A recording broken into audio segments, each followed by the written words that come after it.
Imagine a king who is, I mean, just the ultimate human contradiction. Right. On one hand, you have this incredibly sensitive, artistic soul.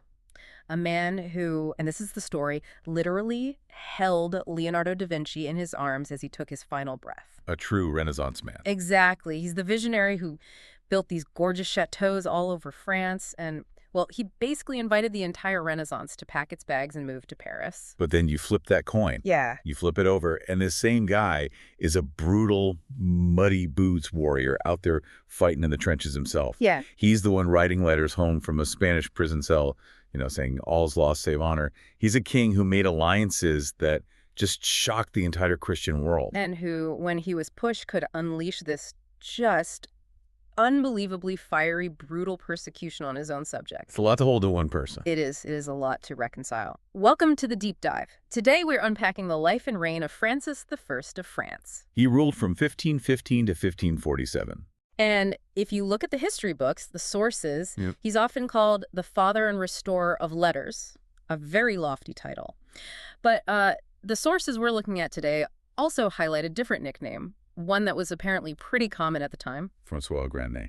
Francis of the Large Nose. Yep. Francis of the Large Nose. It paints a very specific picture, doesn't it? But our mission today isn't just to, critique his profile. Right. We want to figure out how this man, big nose, and all managed to drag France kicking and screaming out of the Middle Ages. We want to understand how he wrestled with a Europe that was changing incredibly fast. Religiously, politically, everything was in flux. Everything. And how he, in the end, essentially laid the cultural foundations for the modern French state that we recognize today. And to really get Francis, you have to get the exact moment he steps onto the stage. Set the scene for us. It's January 1st, 1515. He succeeds Louis XII, who was his cousin and also his father-in-law. A little complicated. A little, yeah. But the vibe in Europe at this point is just electric. The Italian Renaissance is in full bloom, right? But it's just starting to kind of bleed northward over the Alps. So France is still a bit behind the curve. Very much so. Yeah. It's still quite medieval in a lot of ways. You've got damp fortresses, feudal lords, a lot of Gothic gloom. But Francis is standing there, and he is ready to kick the door wide open to the modern world. Okay, so let's start with that. Let's unpack this Renaissance patron side of him first. Because when you think of the French Renaissance, he really is the face of it. He is. The sources call him le père et restaurateur des lettres, father and restorer of letters. What does that actually look like in practice? Was he just, writing checks to painters to look cool? It was so much more active than that. I mean, he was personally deeply obsessed with Italian culture. And the crown jewel of this whole obsession, without a doubt, is the Leonardo da Vinci connection. This is the part of the story I absolutely love. He didn't just buy his art, he actually convinced da Vinci to move to France. He did. Yeah. He persuaded an elderly Leonardo to leave Italy, to leave Rome, and spend his final years in the Loire Valley as a guest of the king. And this isn't just a sweet little anecdote about being nice to an old artist. This one move had a massive, tangible impact on the world today. A huge impact, because when Leonardo came, he brought his luggage. And in that luggage was a little painting you might have heard of. The Mona Lisa. The Mona Lisa, La Joconde. Wait, hold on. So the reason the Mona Lisa is in the Louvre today, the reason millions of people line up to see it in Paris and not in Florence or Milan, is simply because Francis invited da Vinci to come crash at his place. That's it. That's the whole story. Francis acquired it, and it has stayed in the French Royal, now National Collection ever since. That is incredible. And that image you mentioned, the one of Francis holding Leonardo as he died, it's a very powerful part of the legend. That's probably not true. Well, we should note that the famous painting of that scene, the one by Ingres, is actually from 1818, so centuries later. It's definitely romanticized. But it reflects the reputation that Francis built for himself. He wasn't just a patron who wrote a check. He was a devotee. He genuinely revered these artists. And looking at the roster in our notes, it wasn't just da Vinci. It seems like he was trying to import the entire Italian artistic ecosystem. He really was. I mean, he had agents in Italy whose entire job was to hunt down art and, more importantly, to hunt down artists and convince them to come north. Who else did he get? He brought in Andrea del Sarto. He brought in Benvenuto Cellini, the famous goldsmith, to create these incredibly intricate works like famous Salt Cellar.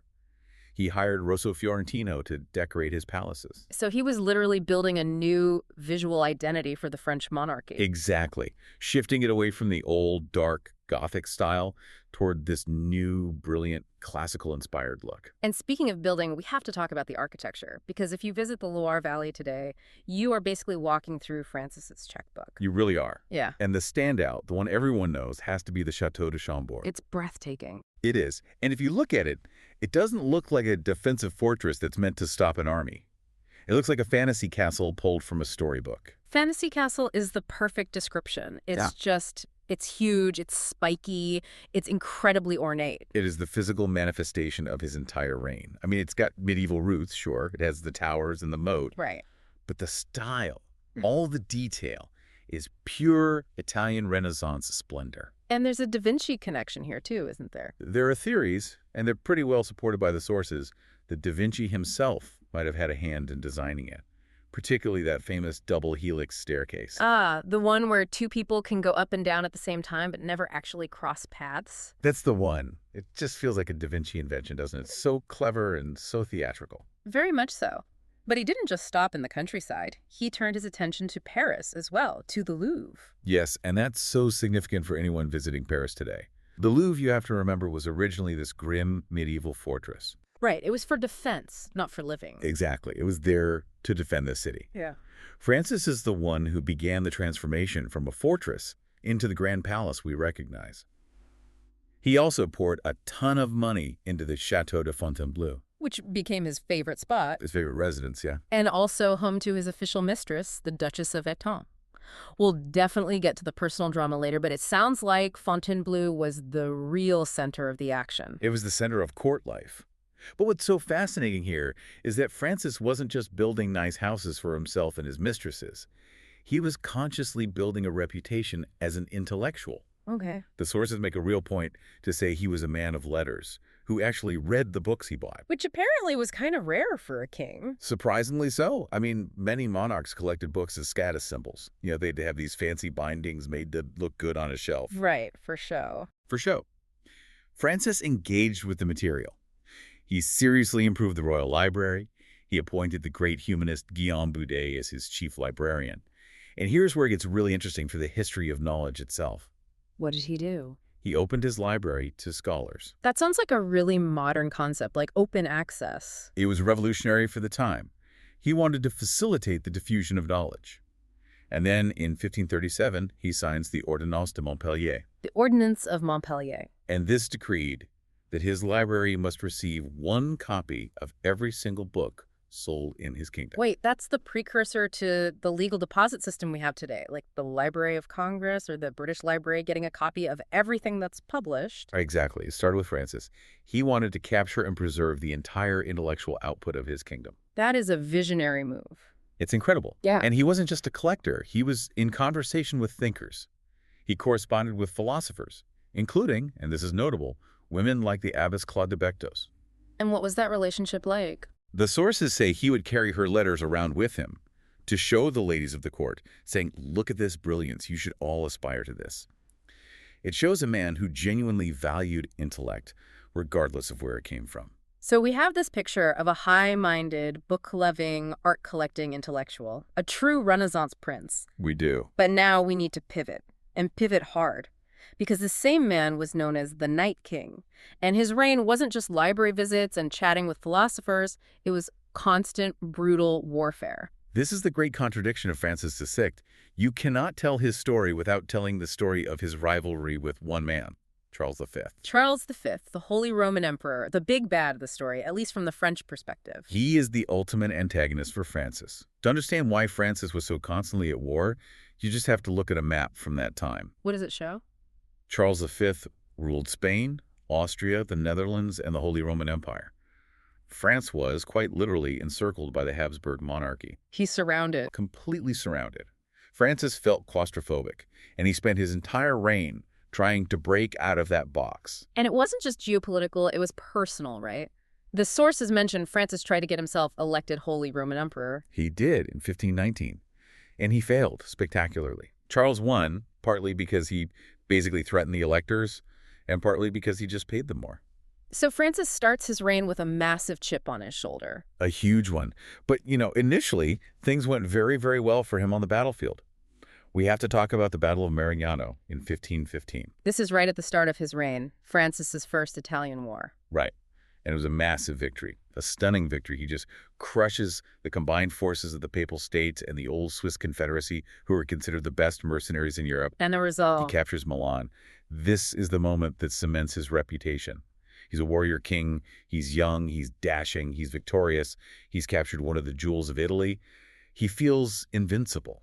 But of course, history has a way of humbling people who feel invincible. It does. Because 10 years later, we get the absolute low point, the Battle of Pavia in 1525. And low point feels like a massive understatement. This was a catastrophe. It was a disaster that reshaped European politics. It was during the 4 Years' War. Francis meets the imperial forces of Charles V at Pavia near Milan, and it just goes horribly, horribly wrong. What happened? The French cavalry gets bogged down in the mud. The sources are clear that Francis was physically in the thick of the fighting. He wasn't commanding from a tent in the back. He was a true night king. He was. And his horse was injured by a man named Cesare Herculani. It goes down. And the King of France, the son around whom the entire French court revolved, was captured on the battlefield. Imagine the shockwaves that sent through France. The king is just gone. He's in enemy hands. It was total chaos. There's actually a bit of a historical dispute over exactly who caught him. The sources list a few different Spanish soldiers all vying for the credit and the reward. But the result was the same. He was taken prisoner. There's a little bit of trivia here that I love. Legend says, zuppa alla pavese. It's a type of soup with bread and a poached egg, was invented on the spot by a peasant woman to feed the captive king right after the battle. Wow. Because that's all she had in her kitchen. Comfort food for a captured monarch. And this is where we get that incredibly famous quote, isn't it? He writes a letter to his mother. He does. Of all things, nothing remains to me but honor and life, which is safe. It's often shortened, as you said, to all is lost save honor. It's so dramatic. It captures that chivalric ideal he was trying so hard to embody, even when he's sitting in a prison cell in Madrid. Absolutely. He's a captive of his arch-rival, Charles V, and he's forced to sign a treaty. The Treaty of Madrid in 1526. And it was brutal. Oh, it was humiliating. Right. He had to surrender all his claims to Italy, to Naples, and Milan. He had to recognize the independence of Burgundy, which was a huge chunk of what he considered France. And there was a personal sting in the tail, too. The final insult. He had to agree to marry Charles's sister, Eleanor of Austria. Talk about an awkward wedding. I just crushed you in battle and threw you in jail. Now marry my sister. Exactly. But here's the twist. This is the part of the story that really stood out to me in the notes. He gets released, but there's a condition, a trade. A human trade. Yes. This is the part that is just so hard for modern listeners to really stomach. He was released in exchange for his two eldest sons, the Dauphin Francis and the younger Henry, being taken hostage in his place. He traded his kids for his freedom. He did. Two young boys, I think they were 8 and 7, sent to a Spanish prison so their father could go home. That is ruthless. I mean, on one hand, I guess you can argue it's pure realpolitik. The king is the state. He needs to be free to govern. Sure. But on the other hand, as a parent, that is horrifying. It shows you the sheer desperation. He was so obsessed with breaking that Habsburg encirclement, he was willing to do anything. And what happens next is just as cynical. Oh, it's peak 16th century politics. The moment he crosses the border back into France, he immediately repudiates the entire treaty. Oh, on what grounds? He claimed it was void. He said, I signed it under duress as a prisoner, and also my sons were taken hostage, so none of it counts. He immediately went back to raising an army to fight Charles again. The war just never ends. Which brings us to probably his most shocking diplomatic move, the one the sources call the impious alliance. Yeah, if you thought trading his kids was controversial. Apparently that wasn't the only line he was willing to cross. Not even close. Desperate, absolutely desperate to counter Charles V, Francis reaches out to the other great power on the European periphery, Sultan Suleiman, the Magnificent of the Ottoman Empire. A Christian king allying with a Muslim sultan. In the 1500s, Right. I cannot imagine that went over well with the Pope. It was beyond scandalous. It was called the Sacrilegious Union of the Lily and the Crescent. It was the first major non-ideological alliance between a Christian and a non-Christian empire in modern history. But Francis just didn't care about the optics.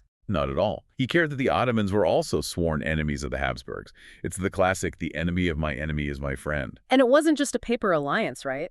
They actually coordinated militarily. The sources mention a joint naval assault on Nice in 1543. Yes. You have Ottoman ships wintering in French ports, the Ottoman fleet under Barbarossa sailing alongside French ships to attack a Habsburg city. It's an incredible image. It just shows how far Francis was willing to go. He was a complete pragmatist, but he was masked as this chivalric knight. A perfect way to put it. And we see the same kind of competitive, pragmatic spirit in his dealings with England, specifically with Henry VIII. Ah, the Field of the Cloth of Gold, 1520. This sounds like the precursor to a G7 summit, but with, way more velvet and fountains flowing with wine. And more wrestling. What? It was this incredibly lavish diplomatic meeting. They built temporary palaces out of wood and canvas covered in gold cloth. There were literal fountains of wine. The goal was to solidify an alliance between France and England against Charles V. But it didn't work. It didn't. The sources note that Francis and Henry were just too competitive with each other. They were two young, powerful, athletic kings, and they were constantly trying to one-up each other. And they actually wrestled, like physically grappled. Yes. The story goes that they had a friendly wrestling match, and Francis, who was known for his strength, won. He captured Henry in a throw. Henry VIII does not seem like the kind of guy who would take that well. He did not. He was famously proud. So in the end, despite all the gold cloth and all the partying, no real agreement was reached. Henry eventually allied with Charles V anyway, though he flipped back and forth later on. It just highlights that Francis was constantly juggling these massive personalities, Suleiman, Henry, the Pope, all in a desperate bid to keep France from being crushed by Charles. That was the single obsession of his foreign policy. Okay, so speaking of the wider world, we have to look west. Francis wasn't just looking at his European rivals. He was looking across the Atlantic at the New World. But he had a problem. A big one. The Treaty of Tordesillas. Right. The Pope had basically drawn a line down a map and divided the entire non-Christian world between Spain and Portugal. And Francis was, understandably, pretty annoyed by this. He has this fantastic quote, one of my favorites. Let's hear it. He said, "I would very much like to see the clause of Adam's will by which I should be denied my share of the world." Adam's will. That is such a brilliant, witty comeback. He's basically saying, show me the fine print in the Bible where it says Spain gets all of America. Exactly. So he just ignored the treaty. He started sending his own explorers. He sent Giovanni da Verrazzano in 1524. Where did he go? Verrazzano explored the North American coast, and he actually sailed into what is now New York Harbor. He named the site of present-day New York City New Angoulême after his own ducal title. Start spreading the news. I'm leaving today for New Angoulême. It doesn't have quite the same ring to it, does it? Not at all. And then 10 years later, in 1534, he sends Jacques Cartier to explore the St. Lawrence River. He was looking for gold and a passage to Asia. He didn't find either of those. No, but what he did do was lay the claim for what would become Quebec and French Canada, a massive part of France's future empire. And the notes also mention he was looking east too, right? Something about these Dieppe maps. Yes, this is fascinating. At the same time, French ships, mostly from the port of Dieppe, were starting to reach places like D in India and even Sumatra in Indonesia. That's a long way for the 1530s. It is. And it led to the creation of the Dieppe maps, which were these incredibly detailed, advanced world maps for their time. So you can see, even while he was losing battles in Italy, he was planting the seeds for a future global French presence. Okay, so we've covered the patron, the warrior, the diplomat, but we also need to look at what he did inside France, because the sources mention some state building that sounds a bit dry on paper like language reform, but is actually huge. The Ordinance of Villers-Cotterêts in 1539, this is absolutely monumental. I know this one. This is the one that made French the official language, right? That's the headline, yes. It replaced Latin as the official language of administration, law, and government. And this is a massive cultural shift. How so? Well, before this, if you were a regular person dealing with the court system or any legal document, everything was in Latin, a language you almost certainly didn't speak or read. It is a barrier. A huge barrier. By mandating French, the language of the people, Francis was, in a way, unifying the country culturally. He was creating a shared identity. He was saying, this is who we are French, and we speak French. The ordinance also mentions something about vital statistics. Yes, and this is another one of those boring-sounding things that is actually revolutionary. It required priests in every parish to register all births, marriages, and deaths. That's the beginning of the modern state, knowing who its citizens are? It's the foundation of census data, of civil records, of everything. It's a huge step toward a centralized state. And he also tried to reform the military, establishing these national legions. He did, inspired by the old Roman legions. He wanted a standing professional army, not just the old feudal system where you have to rely on your nobles to bring their peasants to a fight. Which would give him more direct control. Way more control. It was expensive, the taxes to pay for it were very heavy, but again, it was another step away from feudalism and toward a modern nation-state. Okay, let's unpack the topic of religion, because this is where the shiny Renaissance prince image gets a little dark. The outline describes a pretty stark shift from tolerance to persecution. It's a really tragic arc, actually. Initially, Francis was quite tolerant of the new Protestant ideas that were bubbling up. Why was that? Well, a big influence was his beloved sister, Marguerite de Navarre. She was very sympathetic to religious reform. She read Martin Luther. She protected reformers in her own court. She wrote these spiritually complex texts like the Heptameron. And Francis loved his sister. He adored her, so he tolerated her circle and their ideas. Plus, there's a political angle. Of course. The Protestant Reformation was causing a world of trouble for his rival, Charles V, in the German parts of the Holy Roman Empire. So Francis kind of thought, hey, if it annoys and weakens Charles, I can live with it. So it was a calculated tolerance. Yeah. Then came the affair of the placards. 1534, this is the absolute turning point. What happened? Overnight, anti-Catholic posters, placards appeared all over Paris and several other cities. They didn't just question Catholic doctrine. They viciously denounced the Mass in very harsh terms. And one of them was put somewhere. Personal. Yes. One was allegedly placed on the door of the king's own bedchamber at the Château d'Amboise. Wow. That's not just a theological debate anymore. That's a massive security breach and a direct insult to the king. Exactly. He took it incredibly personally. He saw it not just as a religious disagreement, but as a seditious plot against his authority and his person. The gloves came off. And the crackdown was immediate. Immediate and absolutely brutal. The sources describe a wave of arrests. Censorship of printing was ramped up. John Calvin, who would go on to define a huge branch of Protestantism, was forced into exile in Geneva. People were publicly burned at the stake. And this policy of persecution culminates in the massacre of Marindol in 1545. This is the darkest stain on his entire reign. The Waldensians were a pre-Lutheran reformist group, and they were mostly living peacefully in villages in the south of France. And Francis turned on them. He signed an order for their extirpation. It was effectively a military operation against civilians. Whole villages were destroyed. The sources say thousands were killed or sold into slavery. It's startling to reconcile the man who championed the Mona Lisa and open libraries with the man who ordered the massacre of Marindol. It serves as a really stark reminder that these Renaissance rulers were not modern liberals. They were absolute monarchs. They valued order and unity, their order and unity above all else. And when he felt that was threatened, whether it was by Charles V on the battlefield or by heretics in his own kingdom, he reacted with extreme, overwhelming violence. Let's move to something a bit more domestic. His personal life. We've mentioned his sister Marguerite a few times. You really can't overstate her influence. Marguerite de Navarre was a true powerhouse. She was his intellectual equal, his political advisor, and his closest confidant his entire life. They were very close. Incredibly. They, along with their mother, Louise of Savoy, called themselves the Trinity. They were a formidable political unit. And then there were wives and, of course, the mistresses. His first wife, Claude, was the Duchess of Brittany. She was vital politically. She gave him 7 children, including his heir, and she secured the union of Brittany with France.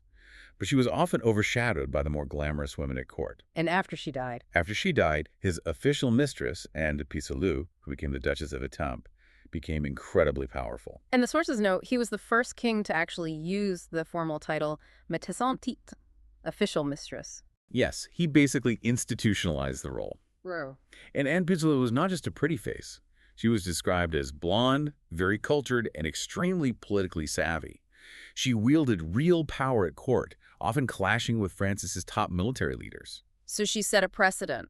She absolutely set a precedent for the powerful royal mistress that would be a feature of the French court all the way until the French Revolution. We also have to talk about his branding, the salamander. If you go to Chambord or Fontainebleau, you see salamanders carved into everything. It was his personal emblem, the salamander, surrounded by flames. And his motto was, Nutrisco et extingo. I nourish and extinguish. Exactly. It refers to the legendary belief that salamanders could not only live in fire, but could also put it out. So what's the message? The message is one of power and control. I nourish the good fire of the arts of knowledge, and I extinguish the bad fire of my enemies, of heresy.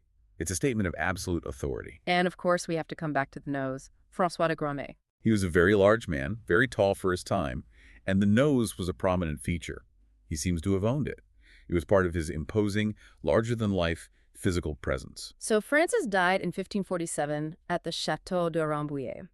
He was buried at the Basilica of Saint-Denis, though the sources note his tomb was desecrated during the French Revolution later on. When we look back at this whole reign, from 1515 to 1547, how do we sum it all up? It really feels like a mixed bag. It is absolutely a mixed bag. I think the historian Glenn Richardson puts it really well. He ruled as well as reigned. Meaning he wasn't just a figurehead. Not at all. He was actively in charge. And he left an immense, undeniable cultural legacy. Without Francis I, the French Renaissance simply doesn't happen the way it did. The chateaus, the art in the Louvre, the French language itself as a tool of the state, that is all him. But on the flip side, the negatives. On the flip side, he was a king who suffered humiliating military defeats. He lost Milan, which he'd won so brilliantly at the start. He was captured. He left the country bankrupt from his constant wars. And the religious persecutions. And he initiated those brutal religious persecutions that would tear France apart in the wars of religion for decades after his death. It's the complexity, I think, that makes him so interesting. He's not a simple cartoon hero or a cartoon villain. Precisely. He was a man of huge appetites for art, for war, for women, for knowledge, for territory. And he pursued all of them with the same relentless and sometimes ruthless intensity. I want to leave our listeners with a final thought that really came up for me while reading about his obsession with Charles V. Yep. Francis spent his entire life, his entire reign, trying to beat this one guy. They fought, they insulted each other, they made treaties, they broke treaties, they even wrestled. It defined him. It did. Yeah. But when you look at what Francis is actually remembered for today, the Mona Lisa, the Château de Chambord, the exploration of Canada, the Ordinance of Villers-Cotterêts making French the official language, none of that really had anything to do with fighting Charles V. That is a really profound observation. His military legacy is mixed at best, but his cultural legacy is immortal. So it raises the question for me, how much of history is shaped not by some grand strategic plan, but by leaders just trying to outdo their personal enemies? And considering that his new Angoulême is now New York City, the financial capital of the world, how different would the globe look today if Francis had focused a little less on conquering Milan and a little more on that clause in Adam's will? It's one of the great what-ifs of history, isn't it? If France had turned west with its full-force suitor instead of obsessing over the south, yeah, we might all be speaking French in Manhattan today. A fascinating deep dive into a king who was truly larger than life and had the nose to match. Thank you for listening. Thank you.